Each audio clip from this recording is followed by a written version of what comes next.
Hey guys, thanks for tuning in to another video on ForgottenWeapons.com. I'm Ian McCollum, and today I am at the preview day for Rock Island's February 2020 Sporting and Collectors Auction.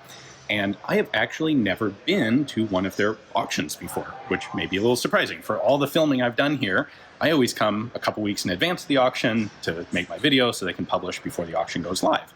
Well, what they have today, or for the next 4 days, is their biggest auction to date, and they wanted me to come down and actually get a chance to experience it. So we're going to do a video on what's the process for actually buying a gun at auction. What's the auction like? Because this is all new to me. So Rock Island has given me a budget of $2,500 to spend on something, and so I have to figure out what is it that I want. Now, I know all of you are going to go, oh, he's going to buy something French, obviously. He's going to buy $2,499 worth of French guns and a soda.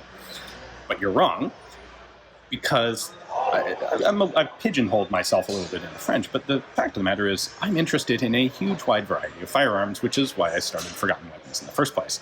And there's one that I've always kind of wanted, but never really been willing to go out and spend money on.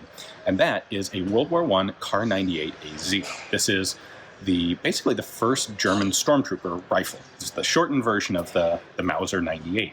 And they have like 7 of them here. So I want one of those. What we're going to do is we're going to go take a look at all 7 and figure out, like, what are my priorities? Because with 11,000 plus guns here, like, I really have to pick and choose. I've got enough money for probably one lot. So let's go take a look at the first one and talk a little bit about, like, why they do this in lots.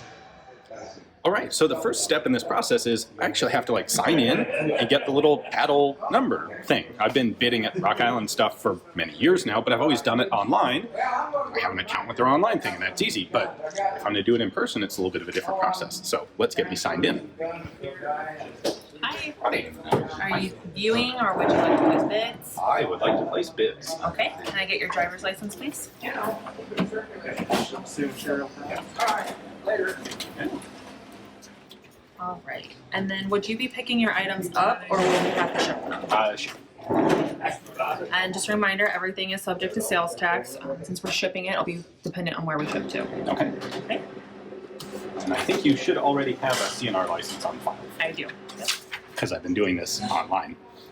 Can I get a signature on this one, please? That's just your bidder registration report.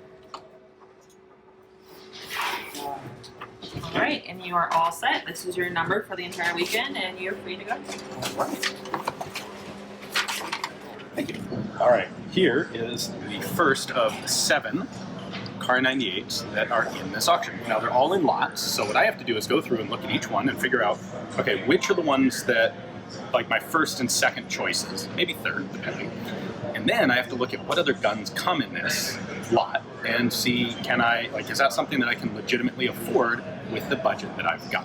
So, taking a look at this first one here, what we have a 1915 Erfurt production. I like the fact that it's got a 1920 restamp on it. That means that this was held over as an official, legitimate Weimar era military rifle. Let's see, our serial number there is 8886. So it is a matching gun. The finish on this is a little like, I don't like those kind of ugly dings on there. We have a sling. However, I can tell you this is very clearly a reproduction sling, so the slings doesn't matter to me. Let's take a look at the bore, because I do plan to shoot this if I buy it. It's not bad. It's a little dark, but the rifling is nice and strong. So I would say we have a pretty decent contender here. Let's see what the others. Oh, actually, before we move on, now this is 699 Delta, which means there is also an Alpha, Beta, and Charlie in this lot.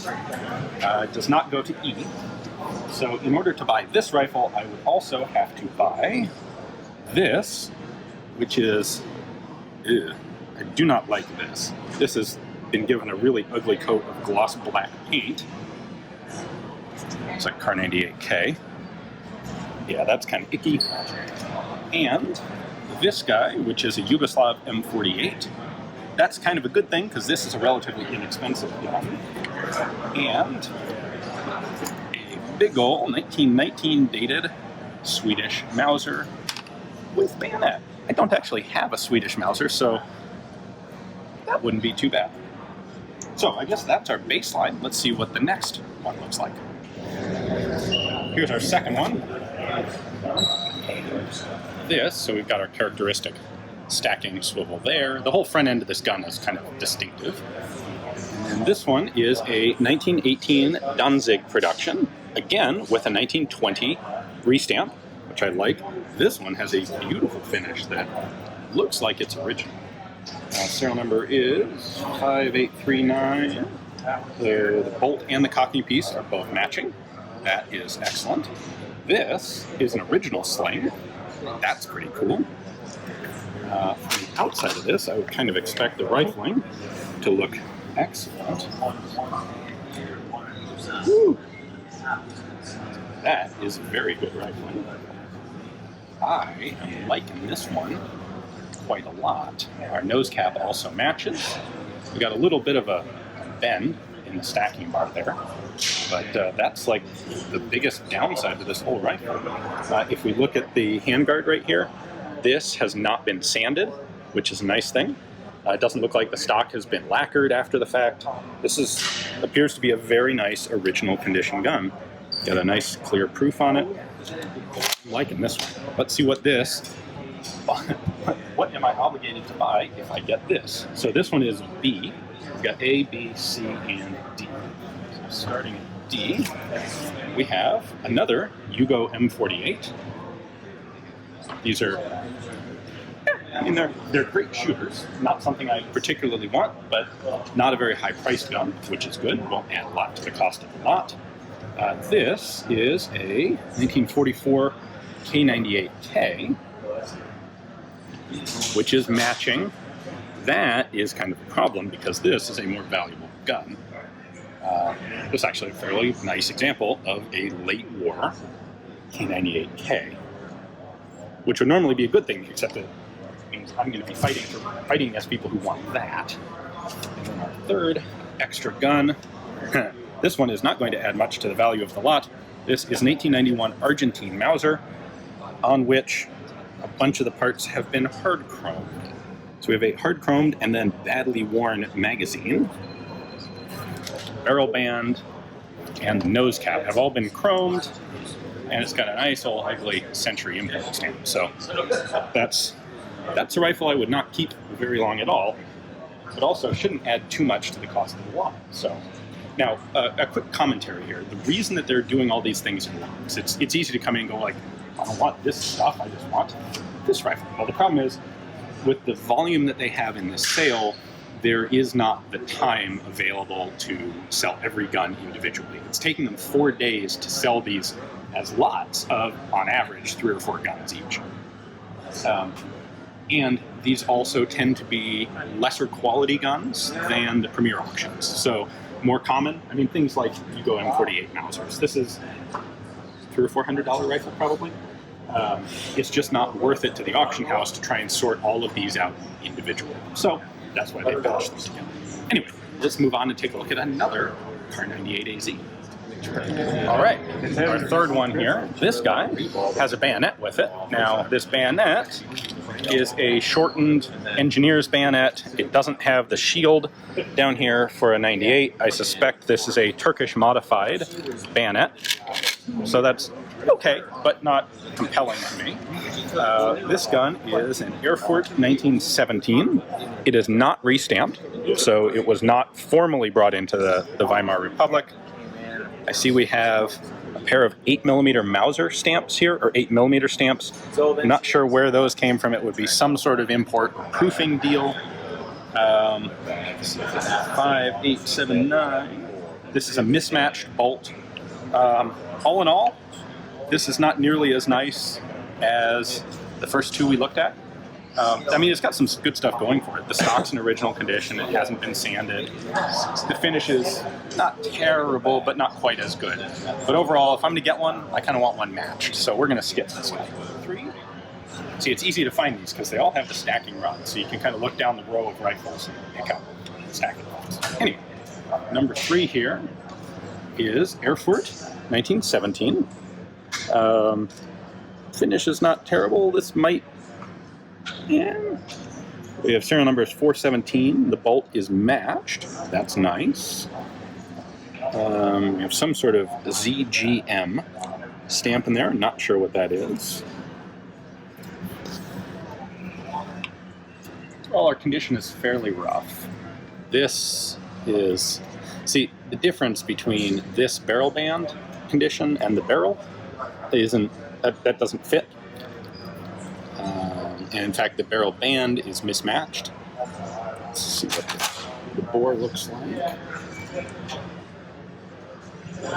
the bore is actually not that bad, but this is definitely not as nice as one of the other ones we've already looked at. So, let's see.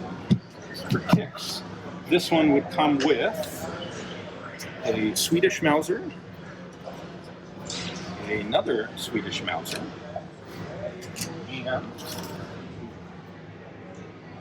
and a tragically sporterized Gewehr 98 that has been chopped off unceremoniously. Alright, number 5 of our Kar 98s is just right here. Alright, so this is 1918, Danzig again. This one is 1920 stamped. A lot of these were. It was recognized by the end of the war that the carbine was kind of the way to go rather than the long rifle, and because Weimar was severely restricted on the number of guns that they could keep, they opted to keep a lot more, proportionally more carbines than rifles. Anyway, 7695, 7695. So the bolt is matching, the cocking piece is not. I'm not seeing... 9.5, the stacking rod matches. Well, I don't see a number on the nose cap. Overall, not bad. We've got our disassembly disc in there. Check the bore. Follower matches. That's good.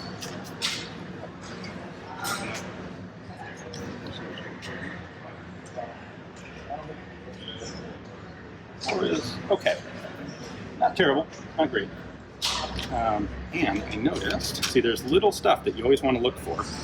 This is missing the little detent button to lock this slider in place. So, as long as you're okay with it always being at 300, which one shouldn't be, like this you would want to get the spring and slider to fix up. So a little bit of a project there. That said, this is still pretty nice. I really do like the 1920 restamp feature. So, this is an E rifle, which means this lot is all 5 of these. We have another Swedish Mauser, a Spanish Mauser,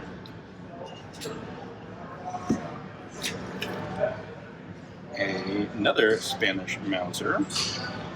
This one is actually, this is Berlin. So this is actual Mauser-made one, as opposed to an Oviedo. The good news here is Spanish Mausers aren't worth all that much, so this doesn't add too much to the lot. This is a little different. This is a Greek Steyr Mannlicher, 1903/14.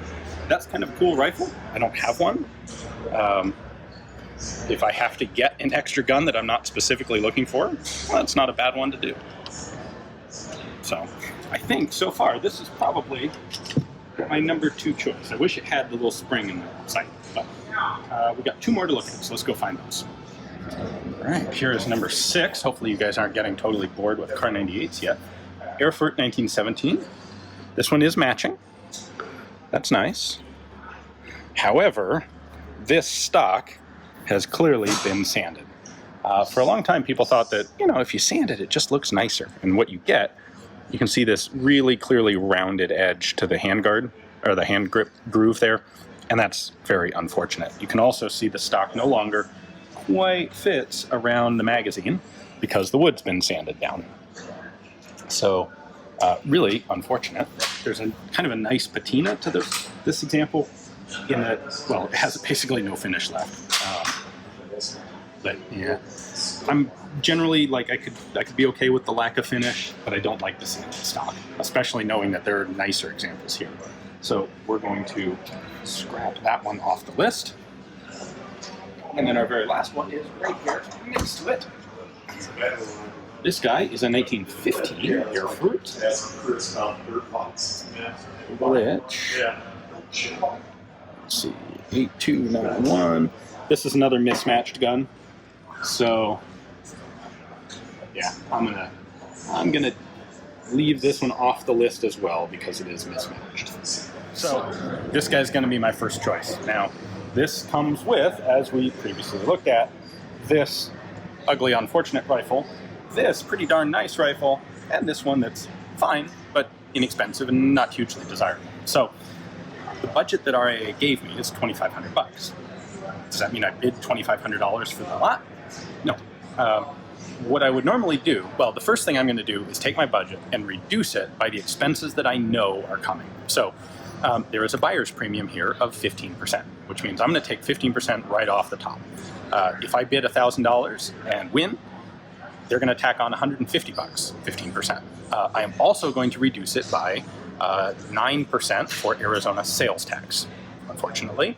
Like many other businesses now, Rock Island charges sales tax even for out-of-state shipments. It sucks, but that's the law as it's being enforced. So I'm going to take my $2,500, I'm going to divide it by 1.09 for tax, and then again by 1.15 for sales tax, or for buyer's premium, and that's going to leave me with $1,994, which normally I would round up to $2,000. However, I also have to account for shipping. If I win a batch of 4 long rifles, I'm going to pay about $100 in shipping from Rock Island. I've bid on some guns from them before, and I kind of know that's how that's going to turn out. So that leaves me with $1,900 to actually bid, assuming I think this batch of rifles is worth $1,900. Now, if I go through this real quick, I'm going to say that's about 3. This guy, like a matching K98, it's probably an $800 or $1,000 gun. A really nice Kar98 like this, I'm going to say is probably an $800 gun, and then this is like $100. So that's going to bring me to like retail, $2,400. I've lost track of my numbers. Yeah, like $2,400. So I'm willing to bid my whole budget on this batch because I think it's worth it if I can win it.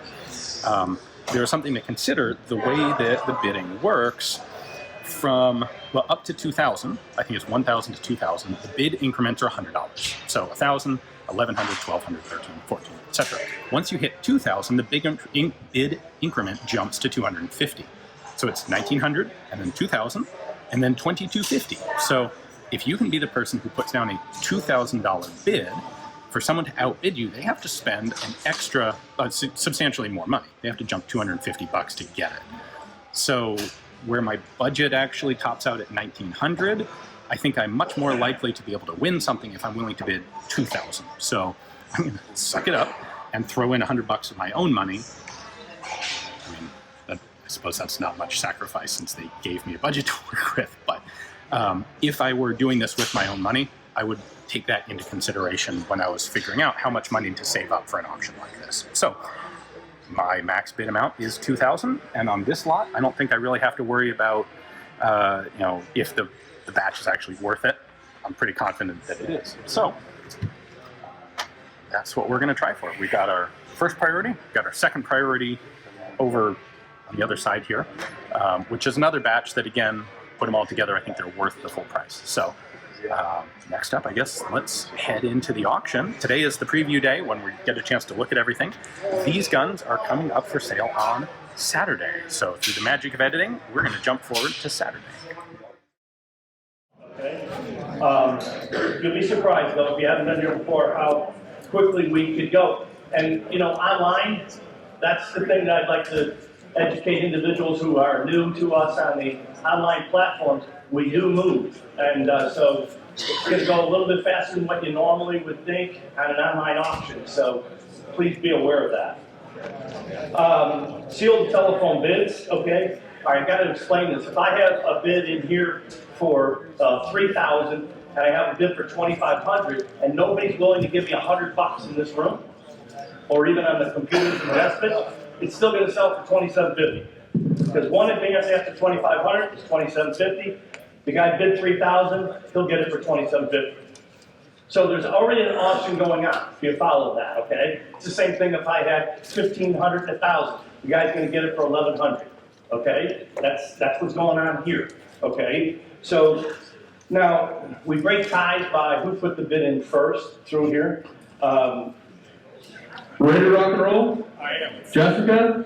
You bet. Thumbs up. Here we go. Lot number one. Antique special order Winchester 1886. 50 express with the factory letter. Big 50. Get them started at 3,500 bid, 37.5 bid, 4,000 bid, 42.5. Where gotta be 42.5? 42.5 now. 45 to go 45. It's gotta be 45 to go 45 to 4,500. At 45 to go 45. 42.5 to go 45 to 45. All in.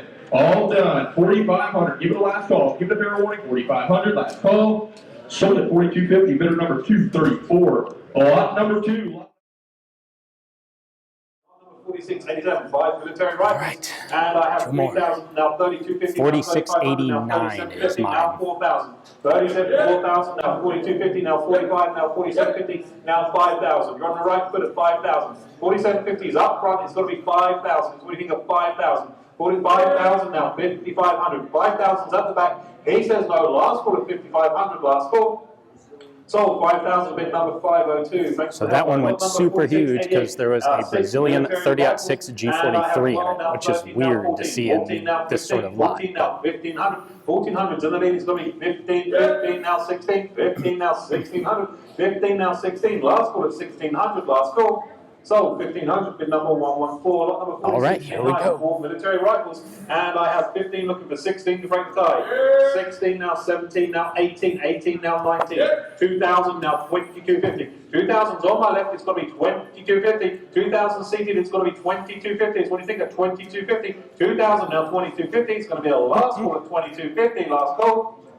So $2,000 to bid a number. 421, 421, lot number 4690, 4 antique.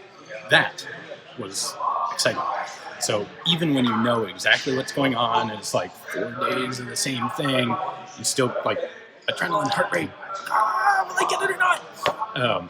And what you may have noticed is I played a clever auction trick there. So the bid was at 1,800, and it wasn't mine. And so I throw the card up at 1,900. Then someone else can get it for 2,000, and then the bid increment jumps from $100 to $250. So then, if someone else has it at 2,000, I have to jump to 2,250 to get it. So what I did was, instead of bidding 19, I threw up the card, said 2,000. So I bid an extra $100 on the hope that nobody would be willing to make that big step up from 2,000 to 2,250, and it worked. I'm very excited. I'm like legitimately really excited because that was is a gorgeous Kar98 AZ. And now it's my gorgeous Kar98 AZ. So now I have to actually arrange payment and shipping, and then in a week or 2 or 3, it'll show up at the house and I can unpack it. In fact, I think it's showing up right now. And here they are. It took about 3 weeks for Rock Island to get this to me, which is a little bit longer than they normally take, but this is also a little bit bigger auction than they normally do. So I will point out, I got this one box and it says, open this end only. So, also, by the way, on the outside we have important must read. Please save all the original packing material and box. Basically, if you're going to have any claim of damage to stuff, they want you to be able to prove how it was packed. We also have a copy of a sheet talking about their shipping crew and how they go through all the packing. You'll get a customer copy of your shipping release, which lists everything that is in the package, and a copy of their FFL. So if you have a Curio and Relic license, you'll need that to log this into your books. If you don't, this would go to your local dealer, and they will need that to log it into their books.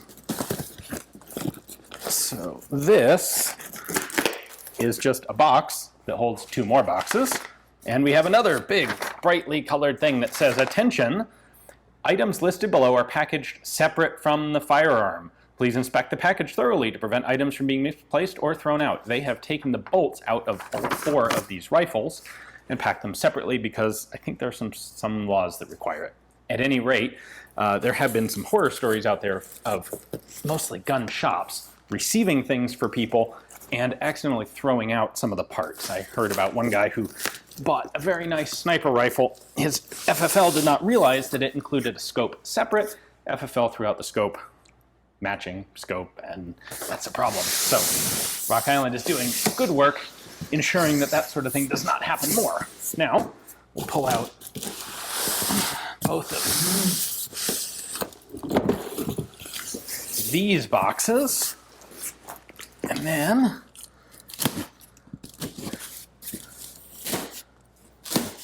these are also cardboard shells around the real boxes. We'll cut the tape holding them together.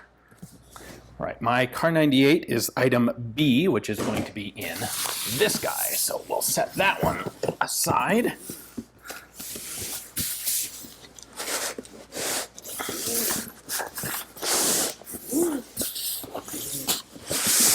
Pull the real box out of the cardboard shell. Now we can open up this guy, which is taped together all over the place.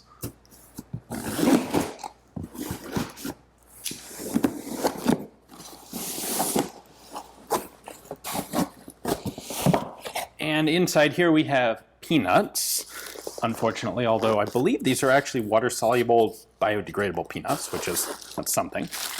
We have 2 bags titled Small Parts Enclosed. These are the bolts. So I want B. Pull that out. And then, there we go. Rifle B, all mummy wrapped up, with sling and muzzle cap. That's cool. I had not actually realized there was a muzzle cap with this. Now, Rock Island's got a fair amount of practice packing this sort of thing, and they've gotten better over time. What they have now is shrink wrap over bubble wrap, and the shrink wrap has a piece of tape and a tail, so you can just pull it right there, and then unwrap all of this.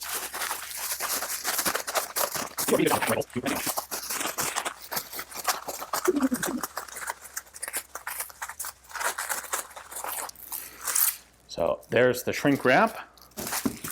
Then we have the bubble wrap. They also use tape now that comes off pretty easily. So you can actually save the bubble wrap if you don't tear it up. You can reuse it yourself. Namely, when you go to sell and ship out one or more of the rifles in the batch that you didn't actually want, but had to get because it was a batch.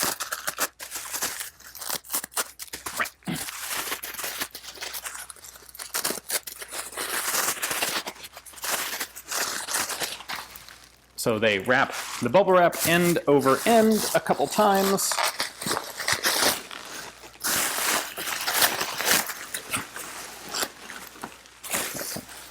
I can pull the rifle out, fold that up and reuse it. And then we've got yet more bubble wrap around the more delicate areas of the gun. One over the rear sight. We got a little bit over the muzzle. And I don't want to lose that, the original muzzle cap. That's really cool.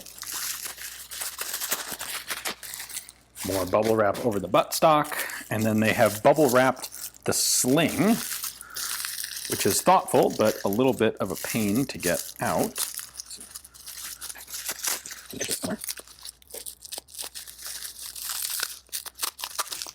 Okay, the sling's kind of a pain in the butt when they do this. But I appreciate the effort. I'm glad that they're putting it all out there to not let the rifles get damaged in transit.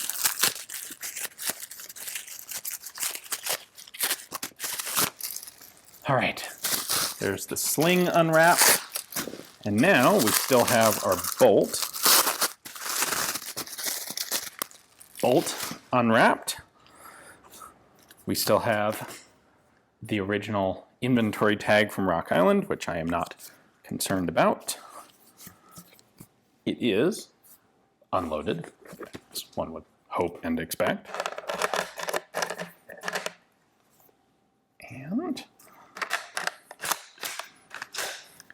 there we go.